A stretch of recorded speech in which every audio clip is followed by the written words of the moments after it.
Hi, and welcome to today's current news. Today is Friday, May 10th, 2024. Here are the ultra-processed foods you must need to avoid, according to a 30-year study. Eating ultra-processed foods is associated with an early risk of death, according to a 30-year study, but different foods have different impacts. Ultra-processed foods are those that contain ingredients never or rarely used in kitchens or classes of additives whose function is to make the final product palatable or more appealing, according to the Food and Agriculture Organization of the United Nations. Those ingredients found in things such as sodas, chips, packaged soups, nuggets, and ice cream can include preservatives against mold or bacteria, artificial coloring, emulsifiers to stop separation, and added or altered sugar, salt, and fats to make food more appealing. Processed meats and sugary foods and drinks aren't correlated in the same risks as unprocessed whole grains, for example, said lead study author Dr. Mingyang Song, Associated Professor of Clinical Epidemiology and Nutrition at Harvard's T.H. Chan School of Public Health. The study analyzed data from more than 100,000 health professionals in the United States with no history of cancer, cardiovascular disease, or diabetes.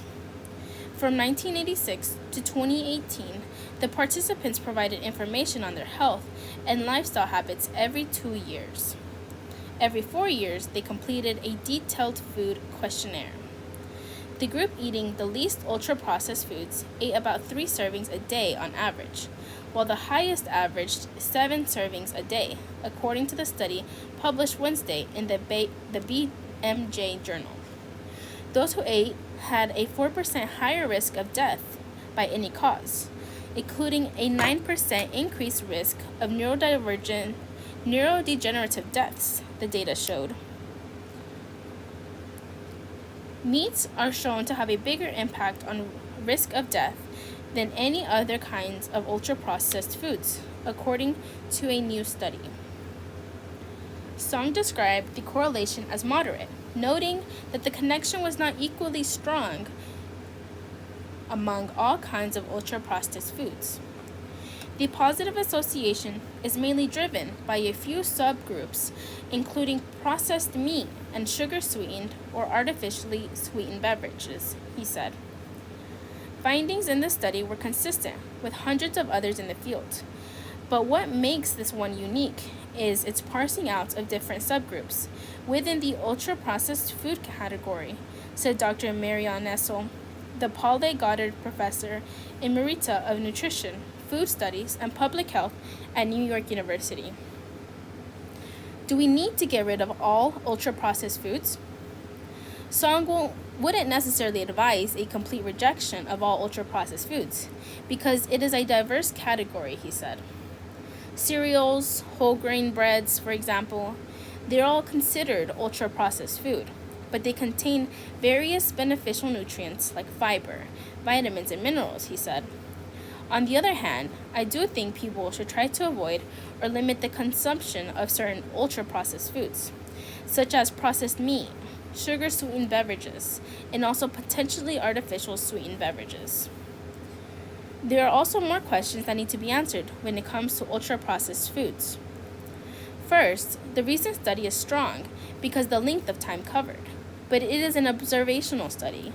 That means while researchers can observe a correlation, they can't say that the foods were the cause of death, said Dr. Peter Wild, Emeritus Fellow at a Quadram Institute Bioscience in the United Kingdom. Researchers also need to look more at the components of ultra-processed foods that might be affecting health, whether they be food additives, emulsifiers, or flavors, to advise governments and institutions on how to regulate food, Song said. Overall diet matters most. Researchers also found that the most important factor to reducing risk of death is the quality of a person's overall diet, Song said. If people maintain a generally healthy diet, I don't think they need to be scared or be freaked out, he said. The overall dietary pattern is still a prominent factor that determines the health outcomes. A healthy diet is varied, with many colorful fruits and vegetables and whole grains as possible, Wild said. If you are worried about food additives, then choose foods that have low levels of additives, he said in an email. Just be mindful of the nutritional content of the ultra-processed foods that you do choose to consume. It is also important to recognize that foods need to be eaten in balance. Fruit juice contains beneficial vitamins, minerals, and antioxidants when consumed in moderation, but too much will have high levels of sugar that may override their benefits, Wild said. This is not black and white, he said. A particular food is not either good or bad. It will contain elements of both, and the balance between the two may depend on how much you eat. Storm-battered South is again under threat. A boy swept into a drain fights for his life.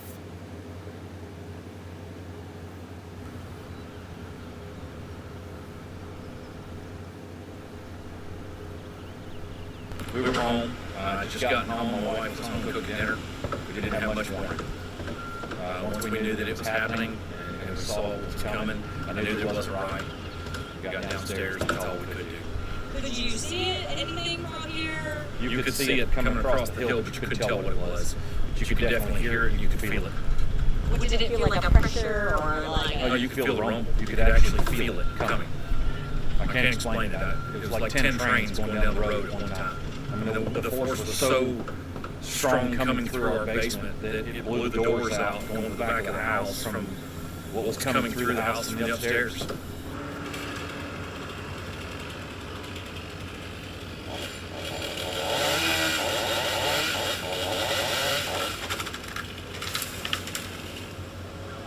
But it missed where me and my wife stand about 4 inches.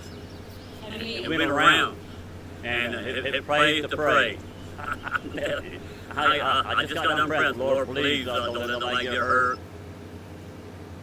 It's hard to... Dangerous storms crashed over parts of the South on Thursday, even as the region cleaned up from earlier severe weather that spawned tornadoes, killed at least 3 people, and gravely injured a boy who was swept into a storm drain as he played in a flooded street. A heavy line of storms swept into Atlanta near the end of the morning rush hour. Busy hub airports in Atlanta and Charlotte, North Carolina, reported delays. The National Weather Service Storm Prediction Center cited an enhanced risk for severe weather from Texas to South Carolina, and the emergency manager reported significant wind damage from a possible tornado Thursday afternoon in the Vidalia, Georgia area, a region known for producing onions. The storm continues to a streak of torrential hail rains and tornadoes this week from the plains to the Midwest and now the Southeast. Since Monday, 39 states have been under threat of severe weather, and at least 4 people have died. On Wednesday and Thursday, about 220 million people were under some sort of severe weather risk, with some in danger multiple days, said Matthew Elliott, a Storm Prediction Center forecast. The weather comes on the heels of a stormy April, in which the U.S. had 300 confirmed tornadoes, and the second most on record for the month and the most since 2011. More than 100,000 homes and businesses still lacked power Thursday afternoon in several southern states after storms the night before, according to Power Outage US. One in Tennessee damaged homes, injured people, toppled power lines and trees, and killed a 22-year-old man in a car in Claiborne County, north of Knoxville, officials said. A second person was killed south of Nashville, Columbia, the seat of Maury County, where officials said a tornado with 140 miles per hour winds damaged or destroyed more than 100 homes. Tennessee Governor Bill Lee said the woman who died in Maury County was in a mobile home that was thrown several feet into a wooded area. Lee visited emergency managers and Tennessee Department of Transportation officials in the storm-stricken area Thursday. He thanked workers who spent the night clearing trees and debris from roads. Later, Lee told reporters that it is heartbreaking to see families whose lives have been affected by the tornado. To observe another family in a moment of crisis is hard to watch, but it is hopeful to be able to walk up and see their interaction with their neighbors and comments that they're going to make it, Lee said. Bob Booth had just gone home to Columbia from Georgia and was sitting down to watch television when he heard a crazy racket. I get up and look out, and it was all hell breaking loose outside, Booth said. Then the top half of one of my trees goes down across the road. Retired pastor Walter Shell said he and his wife grabbed their 2 dogs and headed to the basement when his phone alerted him of a tornado. It missed where me and my wife were standing by about 4 inches. It went around, he says. It pays to pray, I can tell you. Torrential rains led to a flash flood emergency and water rescues northeast of Nashville, and the Weather Service issued a tornado emergency, its highest alert level for nearby areas. A 10-year-old boy was seriously injured in Christiana, southeast of Nashville, when he got caught in a storm drain and swept under trees while playing with other children as adults cleared debris. His father, Rutherford County Schools Superintendent Jimmy Sullivan, posted on social media. The boy Asher emerged in a drainage ditch and survived after being given CPR. But the damage is substantial, Sullivan posted on Facebook, asking for prayers. Asher needs a miracle, Sullivan wrote. Dozens of people gathered at the school's district offices for a prayer vigil Thursday. They bowed their heads and closed their eyes in prayer, and they sang Amazing Grace together. Schools were closed Thursday and Friday in Rutherford and Maury. In Georgia, some districts north of Atlanta canceled in-person class or delayed start times because of storm damage overnight that included fallen trees on houses and vehicles around Clarksville. No injuries were reported there. We're just trying to clean up right now and wait for the next round, said Lynn Smith, director of the Habersham County Emergency Management Agency. A strong tornado damaged at least 20 homes in northern Alabama, DeKalb County, and caused injuries but no deaths, officials said. In North Carolina, a state of emergency was declared Wednesday night for Gadsden County, west of Charlotte, after a storm that toppled power lines and trees, including one that landed on a car. One person in the car was killed, and another was taken to a hospital, officials said. The storms followed heavy rain, strong winds, hail, and tornadoes in part of the central U.S. on Monday, including a twister that ripped through an Oklahoma town and killed one person. On Tuesday, the Midwest took the brunt of the bad weather, and tornadoes touched down in parts of Michigan, Ohio, and Indiana, according to the Weather Service. A storm-damaged house is seen along Blackburn Lane Thursday, May 9, 2024, in Columbia, Tennessee. A storm-damaged mobile home is surrounded by debris at Pavilion Estates Mobile Home Park, just east of the Kalamazoo, Michigan. Michigan's Kalamazoo area was hit hard as a FedEx facility was ripped apart with downed power lines, trapping about 50 people. Tornadoes were confirmed near Pittsburgh, in central Arkansas, and in northern West Virginia. The West Virginia twister was at least the 11th tornado this year in the state, which sees 2 tornadoes in an average year. Both the Plains and Midwest have been hammered by tornadoes this spring. Their batteries hurt the environment, but EVs still beat gas cars. Here's why. Tenec, one of the largest copper and cobalt mines in the world, is owned by a Chinese company, CMOC, in southeastern Democratic Republic of Congo. Minerals like cobalt are important components of electric vehicle batteries, but mines that produce them can hurt the environment and people nearby. Electric vehicles are sometimes called zero-emission vehicles, but the batteries that go into them are not zero-emission at all. And in fact, making those batteries takes a lot of mostly non-clean energy and hurts the environment in other ways. A fact that's common knowledge after widespread media coverage. Does that environmental damage cancel out the green benefits of giving up gasoline? Or as Jennifer Swartzy, who owns a Nissan Leaf, put it, does the manufacturing and ultimate disposal of the batteries completely negate all the good that no emission aspect of my car does? The answer is no. Here's why. Batteries do more harm up front than less every year after year. With all that's required to mine and process minerals, from giant diesel trucks to fossil fuel-powered refineries, EV battery production has a significant carbon footprint. As a result, building an electric vehicle does more damage to the climate than building a gas car does. But the gas car starts to catch up as soon as it goes its first mile. If you look at the climate impact of building and using a vehicle, something called a life cycle analysis, study after study has found a clear benefit to EVs. The size of the benefit varies by vehicle and the source of the electricity it runs on, and a host of other factors. But the overall trend is obvious. The results were clearer than we thought, actually, says George Biker, with the International Council on Clean Transportation, who authored one of those reports. This is the group that busted Volkswagen for cheating on its emission tests. Holding industries accountable for whether they're actually reducing emissions is the ICCT's whole thing.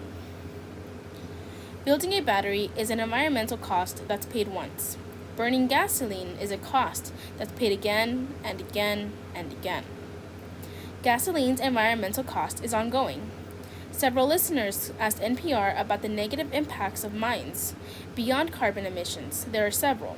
They disrupt habitats. They pollute with runoff or other waste, and people can suffer in other ways. Worker poisonings, child labor, indigenous communities' rights violated, and more. Via Riofrancos is a political scientist who has sounded the alarm about these impacts. She's glad people are asking these questions, which she'd like to see them do more than just EVs. The fact that mine products are in basically everything we use should give us a pause, she says. And she says anybody weighing an EV versus a gas-powered car needs to think just as carefully about the other side of the equation, the cost of relying on fossil fuels. A traditional car needs mining every day, needs mining every time it's used. It needs the whole extraction complex of fossil fuels in order to power it, she said. The carbon pollution from burning gasoline and diesel in vehicles is the top contributor to climate change in the U.S., and there are other costs: oil spills, funding for corrupt oil-rich regimes, the illnesses and preventable deaths caused by pollution from fossil fuels.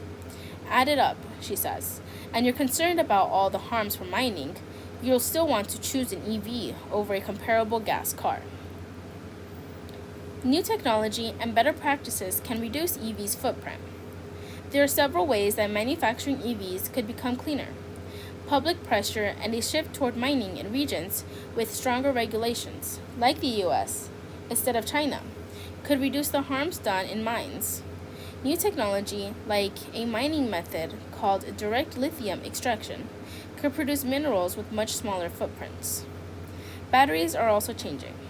A group called Lead the Charge is evaluating automakers on their efforts to clean up supply chains and source materials ethically. There's a wide range of ratings. Right now, if you want to avoid cobalt in your battery because of the horrific mining conditions, you could seek out an LFP battery, which is made without cobalt. They're used in vehicles like the Tesla Model 3 and Ford Mach-E in the future. Batteries based on sodium might be an alternative to lithium. At last, but not least, battery minerals can be recycled.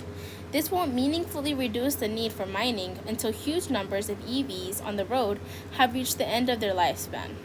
But eventually, the same molecules of lithium and nickel could be used for many generations of cars, something that can't be said for fossil fuels. Recycling batteries is also important because it addresses environmental concerns about the risks of throwing them out. What's best for the planet? Smaller batteries, fewer vehicles. Meanwhile, for people who want to minimize their impact on the environment, today, Rio Franco's has some advice. First, ask whether you need a car at all. Rio Franco's is a big advocate for bikes and public transit, which have much smaller footprints than an EV. But she also knows firsthand that many parts of the US are not designed for car-free living. After years as a bike commuter, she now lives in Providence, Rhode Island, where that does not work. She tried. She and her husband recently replaced their vehicle. I was not going to buy another car that uses gasoline, knowing what I know about the climate, she says, but I also have a lot of question marks about EVs, knowing what I know about EV supply chains. So after careful consideration, she bought an EV, but not just any EV, a used Chevy Bolt, which is a small EV. Smaller batteries require less mining, and since it was used, it was both more affordable and already had more than made up for the impacts of its manufacturing through the gasoline it had saved. Listeners worried about battery mining impacts are asking the right questions, Rio Franco says, and the answers are more complicated than yes or no to EVs. They might include what kind of EV, what size, and what type of battery, and whether to buy a car at all. You know, there's no perfect world out there, but there is better and worse and everything in between, Rio Franco says. The deep ocean photographer that captured a living fossil. I get it. It's hard to care and enjoy something you cannot see. So how about I show it to you? This isn't the Caribbean, and this is not a coral reef. This and the water garden only grow in the Mediterranean Sea, here, at 120 meters below the surface. Nothing is really what it seems. When you're down so deep, small creatures are free to become giants. Black coral isn't black. Flowers are in fact worms, and mythical creatures come to life to show you that there is still a lot you don't know.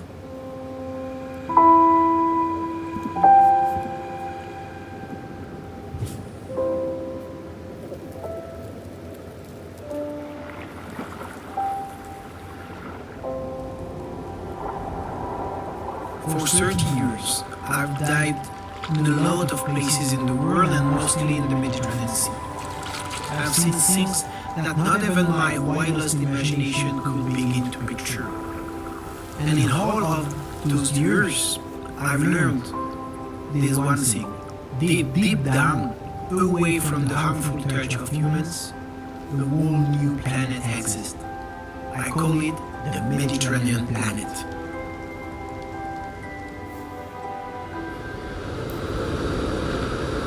If I remember my youth, my words weren't enough to describe.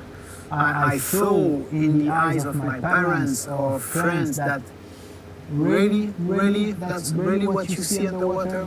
And I realized, at least at this time during my years, that it was really important to show what I was finding in the water, to push people to understand that the ocean is really another world.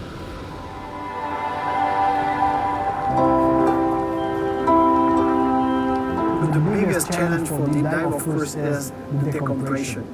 For example, at 120 meters, if you spend half an hour, it's going to be at least 5 hours of decompression of ascent. If the problem of deep dive is the ascent, the solution is no ascent anymore. Or at least make believe to the body that there is no ascent. And that's what we did with the deep station. So in the summer of 2019, together with other 3 aquanauts, I went into a voluntary lockdown to rediscover the Mediterranean Sea. And we spent 28 days at more or less 100 meters using this deep station between our guides.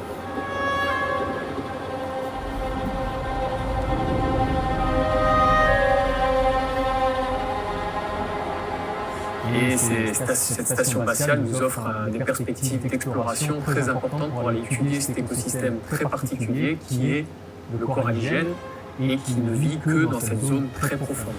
Là, avec la station spatiale, ce n'est plus 6 heures de paliers qui se font dans le grand bleu et qui ne sont pas effectifs pour étudier le fond, mais c'est bien 6 heures qui vont être passées sur le fond par jour pour étudier ces écosystèmes très importants pour la Méditerranée. It wasn't easy.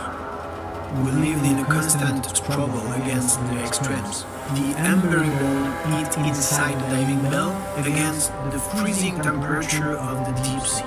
From the action inside to the frenzy outside. From claustrophobia to vertigo. I chose Mediterranean Sea for several reasons. First, because that's my sea, the place I know the best. And also because I was fed up about what is commonly said about the Mediterranean Sea, like it would be like a trash can, you know, the most polluted sea. Of course, Mediterranean Sea is polluted. Of course, it's overfished. Of course, there is too much plastic in the water. Of course. But that doesn't mean that Mediterranean Sea is dead.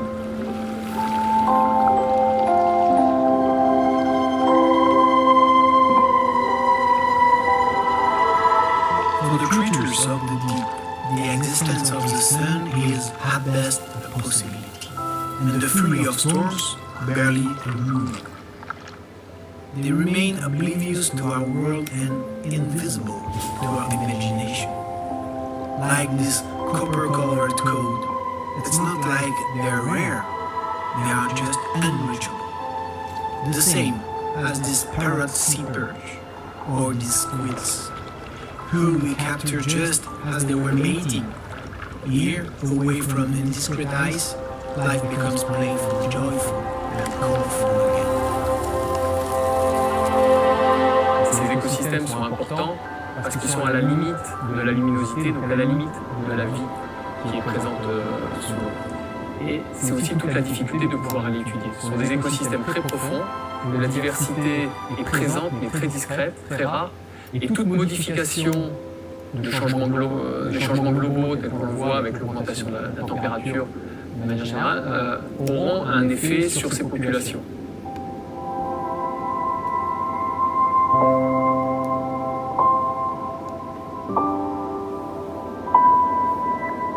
I do my job. I show that there is still life to discover, there is still ecosystem to enjoy. It doesn't matter if there is no hope. What are the most beautiful fights? The fight that looks lost in advance. It took a team of 30 people, 4 aquanauts, a deep station, and 28 days. But we saw it. We saw that not everything is lost. I don't have answers. All I know is what I see. And with my photographs, at least you can no longer say that you didn't see. Now you know as well.